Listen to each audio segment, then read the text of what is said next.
আসসালামু আলাইকুম রহমতুল্লাহ। আলহামদুলিল্লাহ, সমস্ত প্রশংসা আল্লাহ তাআলার জন্য।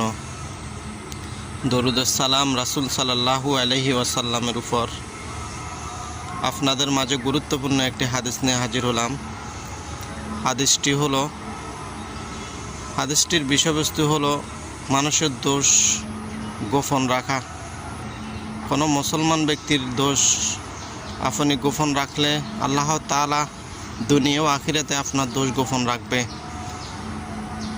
কোনো মুসলমান ব্যক্তির দোষ গোপন, দোষ খোঁজ করে বের করে তা প্রচার না করাই ভালো। আল্লাহ তাআলা এতে সন্তুষ্ট হন। আল্লাহ তাআলা সে ব্যক্তিকে দুনিয়া ও আখিরাতের চাহিদা অনুযায়ী তার দোষ গোপন রাখেন।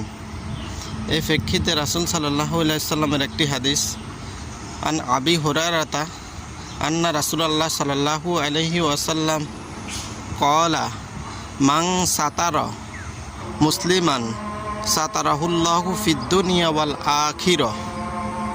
যে ব্যক্তি কোনো মুসলমানের ব্যক্তিগত দোষ গোপন রাখবে, আল্লাহ তাআলা ওই ব্যক্তির দুনিয়া ও আখিরাতের দোষ গোপন রাখবেন। সুতরাং আমরা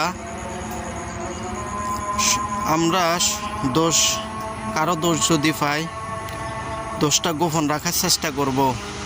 আর দোষটা যদি এমন না হয় কারো ক্ষতি সাধিত বা ইসলামের দৃষ্টিকোণ থেকে যদি প্রচার না করা জরুরি না হয়, তাহলে এটা গোপন রাখাই উত্তম।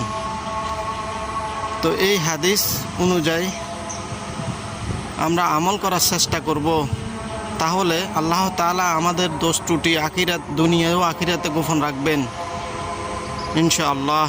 আসসালামু আলাইকুম রহমতুল্লাহ।